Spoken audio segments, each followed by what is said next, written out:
Imamat pasal 13 ayat 1-59. Penyakit kusta. Tuhan berfirman kepada Musa dan Harun, apabila pada kulit badan seseorang ada bengkak atau bintil-bintil atau panau yang mungkin menjadi penyakit kusta pada kulitnya, ia harus dibawa kepada Imam Harun atau kepada salah seorang dari antara anak-anaknya, imam-imam itu. Imam haruslah memeriksa penyakit pada kulit itu. Dan kalau bulu di tempat penyakit itu sudah berubah menjadi putih dan penyakit itu kelihatan lebih dalam dari kulit, maka itu penyakit kusta. Kalau imam melihat hal itu, haruslah ia menyatakan orang itu najis. Tetapi jikalau yang ada pada kulitnya itu hanya panau putih dan tidak kelihatan lebih dalam dari kulit, dan bulunya tidak berubah menjadi putih, imam harus mengurung orang itu 7 hari lamanya. Pada hari yang ke-7, haruslah imam memeriksa dia. Bila menurut penglihatannya penyakit itu masih tetap dan tidak meluas pada kulit, imam harus mengurung dia 7 hari lagi untuk kedua kalinya. Kemudian pada hari yang ke-7 haruslah imam memeriksa dia untuk kedua kalinya. Bila penyakit itu menjadi pudar dan tidak meluas pada kulit, imam harus menyatakan dia tahir. Itu hanya bintil-bintil. Orang itu harus mencuci pakaiannya dan ia menjadi tahir. Tetapi jikalau bintil-bintil itu memang meluas pada kulit, sesudah ia minta diperiksa oleh imam untuk dinyatakan tahir, haruslah ia minta diperiksa untuk kedua kalinya. Kalau menurut pemeriksaan imam bintil-bintil itu meluas pada kulit, imam harus menyatakan dia najis. Itu penyakit kusta. Apabila seseorang kena kusta, ia harus dibawa kepada imam. Kalau menurut pemeriksaan imam pada kulitnya ada bengkak yang putih, yang mengubah bulunya menjadi putih, dan ada daging liar timbul pada bengkak itu, maka kusta idapanlah yang ada pada kulitnya. Imam harus menyatakan dia najis dengan tidak usah mengurung dia, karena orang itu memang sudah najis. Jikalau kusta itu timbul di mana-mana pada kulit, sehingga menutupi seluruh kulit orang sakit itu, dari kepala sampai kakinya, seberapa dapat dilihat oleh imam. Dan kalau menurut pemeriksaannya kusta itu menutupi seluruh tubuh orang itu, maka ia harus dinyatakan tahir oleh imam. Ia seluruhnya telah berubah menjadi putih, jadi ia tahir. Tetapi pada waktu ada tampak daging liar padanya, najislah ia. Kalau daging liar itu dilihat oleh imam, ia harus menyatakan orang itu najis, karena daging liar itu najis, dan itu penyakit kusta. Atau apabila daging liar itu susut dan berubah menjadi putih, haruslah orang itu datang kepada imam. Kalau menurut pemeriksaannya penyakit itu telah berubah menjadi putih, haruslah imam menyatakan orang itu tahir. Memang ia tahir. Apabila pada kulit seseorang ada bara yang telah sembuh, tetapi di tempat bara itu timbul bengkak yang putih atau panau yang putih kemerah-merahan, haruslah orang itu minta diperiksa oleh imam. Kalau menurut pemeriksaannya panau itu kelihatan lebih dalam daripada kulit dan bulunya telah berubah menjadi putih, maka imam harus menyatakan orang itu najis, karena penyakit kustalah yang timbul di dalam bara itu. Tetapi jikalau panau itu diperiksa oleh imam, dan ternyata tidak ada bulu yang putih padanya, dan tidak lebih dalam daripada kulit, malahan pudar, imam harus mengurung orang itu 7 hari lamanya. Dan jikalau panau itu memang meluas pada kulit, imam harus menyatakan dia najis. Itu penyakit kusta. Tetapi jikalau panau itu masih tetap dan tidak meluas, maka itu bekas barah, dan imam harus menyatakan orang itu tahir. Atau apabila pada kulit seseorang ada lecur, karena api dan daging liar yang timbul pada lecur itu menjadi panau yang putih kemerah-merahan, atau putih, maka imam harus memeriksa panau itu. Bila ternyata bulu pada panau itu berubah menjadi putih dan panau itu kelihatan lebih dalam dari kulit, maka yang timbul di dalam lecur itu adalah penyakit kusta. Dan imam harus menyatakan orang itu najis. itu penyakit kusta. Tetapi jikalau menurut pemeriksaannya tidak ada pada panau itu bulu yang putih, dan panau itu tidak lebih dalam daripada kulit, malahan pudar, imam harus mengurung orang itu 7 hari lamanya. Pada hari yang ke-7, imam harus memeriksa lagi dia. Jikalau panau itu memang meluas pada kulit, maka haruslah imam menyatakan dia najis. Itu penyakit kusta. Tetapi jikalau panau itu masih tetap dan tidak meluas pada kulit, malahan pudar, maka itu bengkak lecur dan imam harus menyatakan dia tahir, sebab itu bekas lecur. Apabila seorang laki-laki atau perempuan mendapat penyakit pada kepala atau pada janggut, imam harus memeriksa penyakit itu. Bila itu kelihatan lebih dalam dari kulit dan ada padanya rambut halus yang kuning, maka imam harus menyatakan orang itu najis, karena itu kudis kepala, yakni kusta kepala atau kusta janggut. Dan apabila menurut pemeriksaannya penyakit kudis itu tidak kelihatan lebih dalam dari kulit dan tidak ada padanya rambut yang hitam, maka imam harus mengurung orang yang kena penyakit kudis itu 7 hari lamanya. Pada hari yang ke-7, imam harus memeriksa penyakit itu. Bila ternyata kudis itu tidak meluas dan tidak ada rambut yang kuning padanya, dan kudis itu tidak kelihatan lebih dalam dari kulit, maka orang itu harus bercukur. Hanya tempat kudis itu tidak boleh dicukurnya. Lalu imam harus mengurung orang yang kena kudis itu untuk kedua kalinya 7 hari lagi. Kemudian pada hari yang ke-7, imam harus memeriksa lagi kudis itu. Bila ternyata kudis itu tidak meluas pada kulit dan tidak kelihatan lebih dalam dari kulit, maka imam harus menyatakan orang itu tahir dan ia harus mencuci pakaiannya dan ia menjadi tahir. Tetapi jikalau kudis itu memang meluas pada kulit, sesudah ia dinyatakan tahir dan menurut pemeriksaan imam kudis itu meluas pada kulit, maka imam tidak usah lagi mencari rambut yang kuning. Memang orang itu najis. Tetapi jikalau menurut penglihatan imam kudis itu masih tetap dan ada rambut hitam tumbuh pada kudis itu, maka kudis itu sudah sembuh dan orang itu tahir. Dan imam harus menyatakan dia tahir. Apabila pada kulit seorang laki-laki atau perempuan ada panau-panau, yakni panau-panau yang putih, imam harus melakukan pemeriksaan. Bila ternyata pada kulitnya ada panau-panau pudar dan putih, maka hanya kuraplah yang timbul pada kulitnya, dan orang itu tahir. Apabila rambut kepala seorang laki-laki meluruh, dan ia hanya menjadi botak, ia tahir. Jikalau rambutnya meluruh pada sebelah mukanya, dan ia menjadi botak sebelah depan, ia tahir. Tetapi apabila pada kepala yang botak itu, sebelah atas atau sebelah depan ada penyakit yang putih kemerah-merahan, maka penyakit kustalah yang timbul pada bagian kepala yang botak itu. Lalu imam harus memeriksa dia. Bila ternyata bahwa bengkak pada bagian kepala yang botak itu putih kemerah-merahan dan kelihatannya seperti kusta pada kulit, maka orang itu sakit kusta dan ia najis. Dan imam harus menyatakan dia najis karena penyakit yang di kepalanya itu. Orang yang sakit kusta harus berpakaian yang cabik-cabik, rambutnya terurai, dan lagi ia harus menutupi mukanya sambil berseru-seru, najis, najis.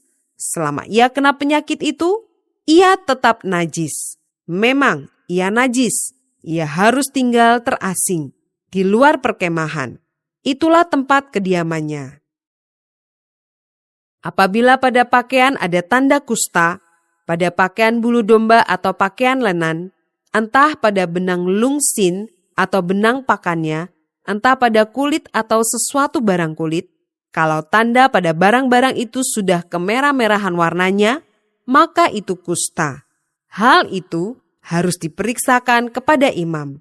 Kalau tanda itu telah diperiksa oleh imam, ia harus mengasingkan yang mempunyai tanda itu 7 hari lamanya. Pada hari yang ke-7, ia harus memeriksa tanda itu lagi. Apabila tanda itu meluas pada pakaian atau benang lungsin, atau benang pakan, atau pada kulit, entah untuk barang apapun kulit itu dipakai, maka itu adalah kusta yang jahat sekali, dan barang itu najis. Ia harus membakar barang-barang yang mempunyai tanda itu, karena itu kusta yang jahat sekali. Barang-barang itu harus dibakar habis.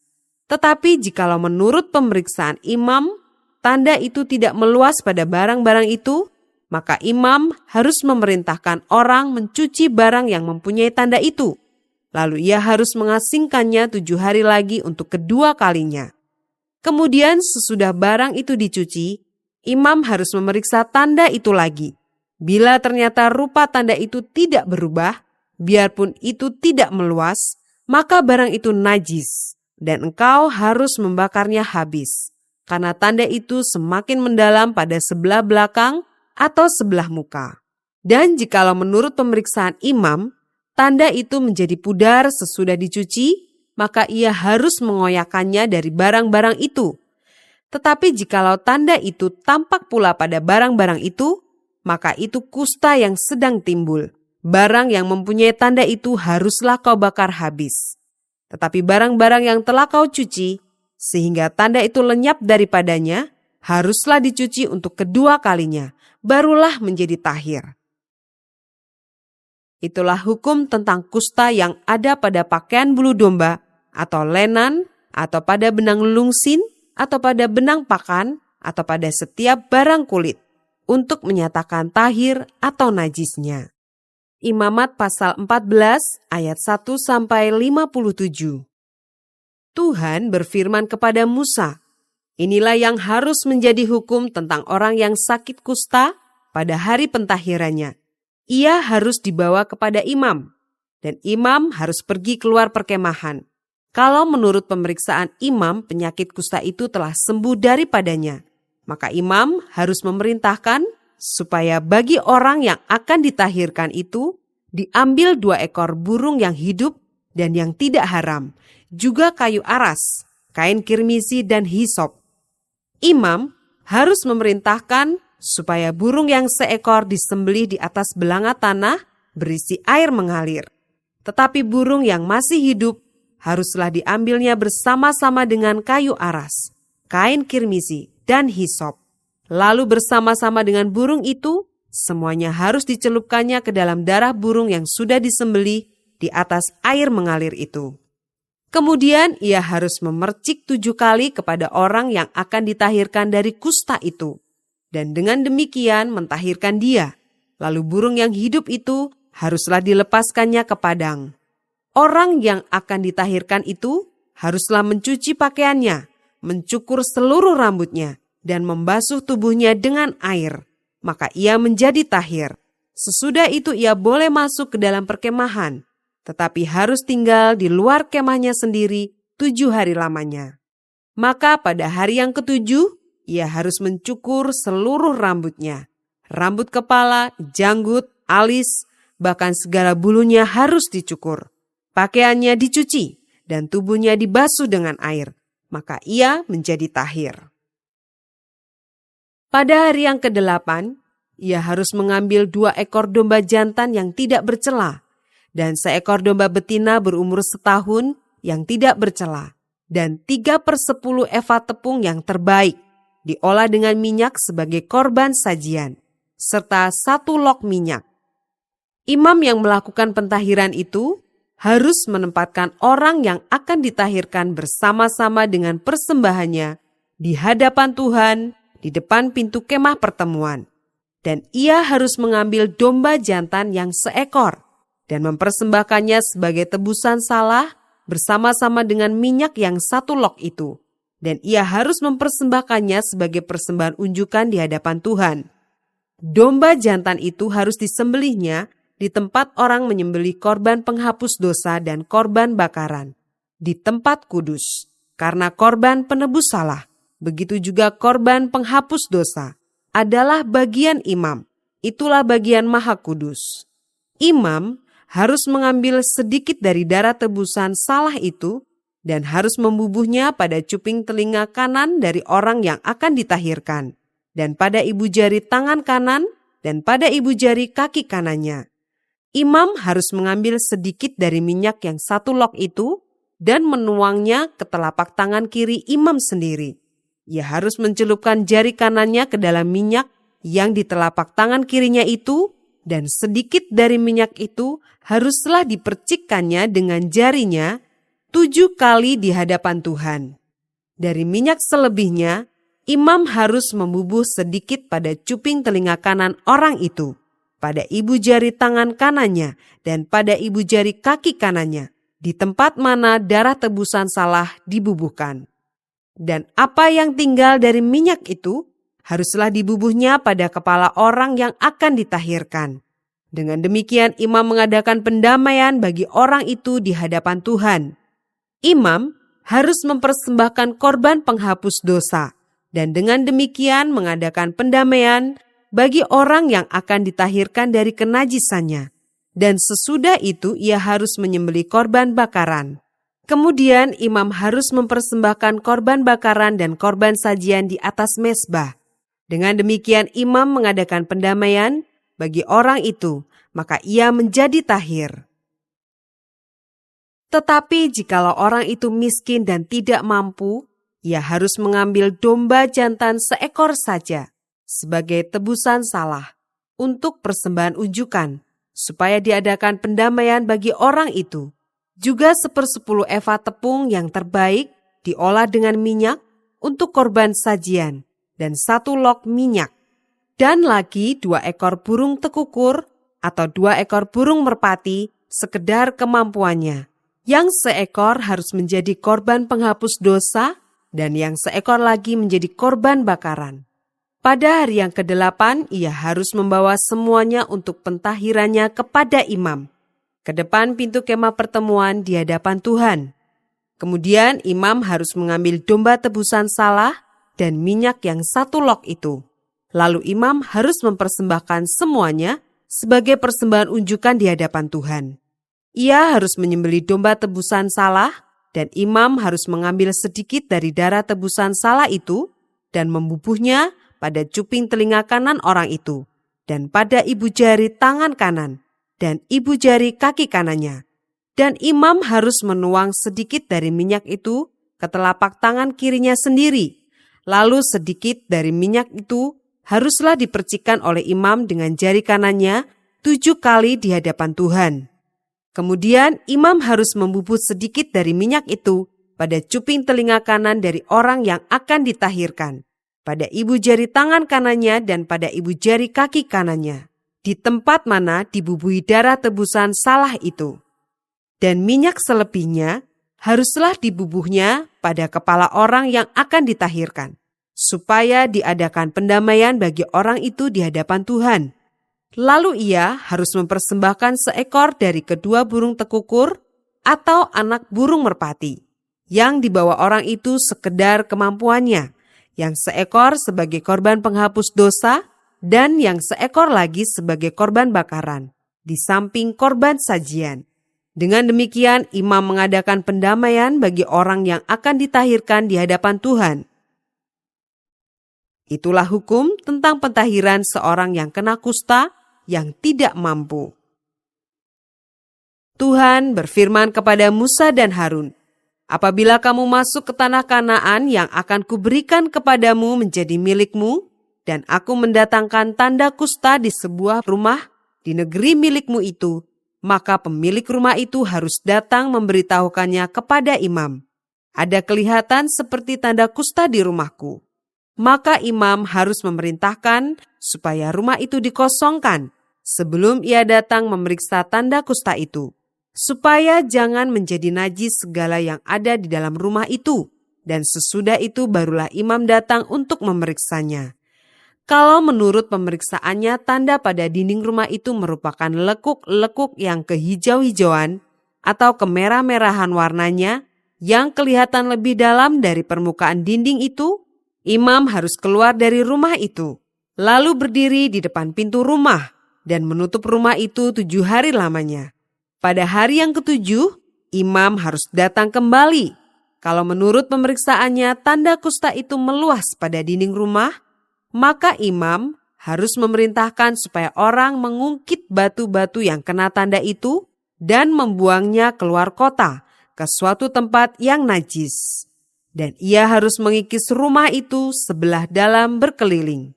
Dan kikisan lepa itu haruslah ditumpahkan keluar kota ke suatu tempat yang najis. Dan orang harus mengambil batu-batu lain, lalu memasangnya sebagai pengganti batu-batu tadi. Dan harus mengambil lepa lain dan melepa rumah itu. Tetapi jikalau tanda itu timbul lagi di dalam rumah itu, sesudah batu-batunya diungkit dan sesudah rumah itu dikikis, bahkan sesudah dilepa lagi, dan kalau imam datang dan menurut pemeriksaannya tanda itu meluas di dalam rumah, maka kusta ganaslah yang di dalam rumah itu, dan rumah itu najis. Rumah itu haruslah dirombak, yakni batunya, kayunya, dan segala lepa rumah itu. Lalu dibawa semuanya keluar kota ke suatu tempat yang najis. Dan orang yang masuk ke dalam rumah itu selama rumah itu ditutup, menjadi najis sampai matahari terbenam. Dan orang yang tidur di dalam rumah itu haruslah mencuci pakaiannya. Demikian juga orang yang makan di dalam rumah itu haruslah mencuci pakaiannya. Tetapi jikalau imam datang, dan menurut pemeriksaannya tanda itu tidak meluas di dalam rumah itu, sesudah dilepa, maka imam harus menyatakan rumah itu tahir, karena tanda itu telah hilang. Kemudian, untuk menyucikan rumah itu, haruslah ia mengambil 2 ekor burung, kayu aras, kain kirmisi, dan hisop. Burung yang seekor haruslah disembelihnya di atas belanga tanah, berisi air mengalir. Lalu ia harus mengambil kayu aras dan hisop, kain kirmisi dan burung yang masih hidup itu, dan mencelupkan semuanya ke dalam darah burung yang sudah disembelih dan ke dalam air mengalir itu. Kemudian ia harus memercik kepada rumah itu 7 kali. Dengan demikian, ia harus menyucikan rumah itu dengan darah burung, air mengalir, burung yang hidup, kayu aras, hisop, dan kain kirmisi. Dan burung yang hidup itu harus dilepaskannya keluar kota, ke padang. Dengan demikian ia mengadakan pendamaian bagi rumah itu. Maka rumah itu menjadi tahir. Itulah hukum tentang setiap penyakit kusta, kudis kepala, tentang kusta pada pakaian dan rumah, tentang bengkak, bintil-bintil, dan panau, untuk memberi petunjuk dalam hal najis atau dalam hal tahir. Itulah hukum tentang kusta. Imamat pasal 15 ayat 1-33. Ketidaktahiran pada laki-laki dan perempuan. Tuhan berfirman kepada Musa dan Harun, "Berbicaralah kepada orang Israel dan katakan kepada mereka, apabila aurat seorang laki-laki mengeluarkan lelehan, maka najislah ia karena lelehannya itu. Beginilah kenajisannya berhubung dengan lelehannya itu. Bila auratnya membiarkan lelehan itu mengalir, atau bila auratnya menahannya, sehingga tidak mengeluarkan lelehan, maka itulah kenajisannya. Setiap tempat tidur yang ditiduri orang yang mengeluarkan lelehan itu menjadi najis, dan setiap barang yang didudukinya menjadi najis juga. Setiap orang yang kena kepada tempat tidurnya haruslah mencuci pakaiannya, membasuh tubuhnya dengan air, dan ia menjadi najis sampai matahari terbenam. Siapa yang duduk di atas barang yang telah diduduki oleh orang yang demikian, haruslah mencuci pakaiannya, membasuh tubuhnya dengan air, dan ia menjadi najis sampai matahari terbenam. Siapa yang kena kepada tubuh orang yang demikian, haruslah mencuci pakaiannya, membasuh tubuhnya dengan air, dan ia menjadi najis sampai matahari terbenam. Apabila orang yang demikian meludahi orang yang tahir, haruslah orang ini mencuci pakaiannya, membasuh tubuhnya dengan air, dan ia menjadi najis sampai matahari terbenam. Dan setiap pelana yang diduduki orang yang demikian menjadi najis. Setiap orang yang kena kepada sesuatu bekas tempat orang tadi menjadi najis sampai matahari terbenam. Siapa yang mengangkatnya haruslah mencuci pakaiannya, membasuh tubuhnya dengan air, dan ia menjadi najis sampai matahari terbenam. Dan setiap orang yang kena pada orang yang demikian, sedang orang ini tidak mencuci tangan dahulu dengan air, haruslah mencuci pakaiannya, membasuh tubuhnya dengan air dan ia menjadi najis sampai matahari terbenam. Kalau orang itu kena pada belanga tanah, itu haruslah dipecahkan dan setiap perkakas kayu haruslah dicuci dengan air. Apabila orang yang demikian sudah bersih dari lelehannya, ia harus menghitung 7 hari lagi untuk dapat dinyatakan tahir, lalu mencuci pakaiannya, membasuh tubuhnya dengan air mengalir, maka ia menjadi tahir. Pada hari yang ke-8, ia harus mengambil 2 ekor burung tekukur atau 2 ekor anak burung merpati dan datang ke hadapan Tuhan, ke pintu kemah pertemuan, dan menyerahkan burung-burung itu kepada imam. Lalu imam harus mempersembahkannya, yang seekor sebagai korban penghapus dosa, dan yang seekor lagi sebagai korban bakaran. Dengan demikian imam mengadakan pendamaian bagi orang itu di hadapan Tuhan karena lelehannya. Apabila seorang laki-laki tertumpah maninya, ia harus membasuh seluruh tubuhnya dengan air, dan ia menjadi najis sampai matahari terbenam. Setiap pakaian dan setiap kulit yang kena tumpahan mani itu haruslah dicuci dengan air dan menjadi najis sampai matahari terbenam. Juga seorang perempuan, kalau seorang laki-laki tidur dengan dia dengan ada tumpahan mani, maka keduanya harus membasuh tubuhnya dengan air dan mereka menjadi najis sampai matahari terbenam. Apabila seorang perempuan mengeluarkan lelehan dan lelehannya itu adalah darah dari auratnya, ia harus 7 hari lamanya dalam cemar kainnya, dan setiap orang yang kena kepadanya menjadi najis sampai matahari terbenam. Segala sesuatu yang ditidurinya selama ia cemar kain menjadi najis, dan segala sesuatu yang didudukinya menjadi najis juga. Setiap orang yang kena kepada tempat tidur perempuan itu haruslah mencuci pakaiannya, membasuh tubuhnya dengan air, dan ia menjadi najis sampai matahari terbenam. Setiap orang yang kena kepada sesuatu barang yang diduduki perempuan itu haruslah mencuci pakaiannya, membasuh diri dengan air, dan ia menjadi najis sampai matahari terbenam. Juga pada waktu ia kena kepada sesuatu yang ada di tempat tidur atau di atas barang yang diduduki perempuan itu, ia menjadi najis sampai matahari terbenam. Jikalau seorang laki-laki tidur dengan perempuan itu dan ia kena cemar kain perempuan itu, maka ia menjadi najis selama 7 hari. Dan setiap tempat tidur yang ditidurinya menjadi najis juga. Apabila seorang perempuan berhari-hari lamanya mengeluarkan lelehan, yakni lelehan darah yang bukan pada waktu cemar kainnya, atau apabila ia mengeluarkan lelehan lebih lama dari waktu cemar kainnya, maka selama lelehannya yang najis itu, perempuan itu adalah seperti pada hari-hari cemar kainnya, yakni ia najis. Setiap tempat tidur yang ditidurinya selama ia mengeluarkan lelehan haruslah baginya seperti tempat tidur pada waktu cemar kainnya. Dan setiap barang yang didudukinya menjadi najis sama seperti kenajisan cemar kainnya. Setiap orang yang kena kepada barang-barang itu menjadi najis, dan ia harus mencuci pakaiannya, membasuh tubuhnya dengan air, dan ia menjadi najis sampai matahari terbenam. Tetapi jikalau perempuan itu sudah tahir dari lelehannya, ia harus menghitung 7 hari lagi. Sesudah itu barulah ia menjadi tahir. Pada hari yang ke-8 ia harus mengambil 2 ekor burung tekukur atau 2 ekor anak burung merpati dan membawanya kepada imam ke pintu kemah pertemuan.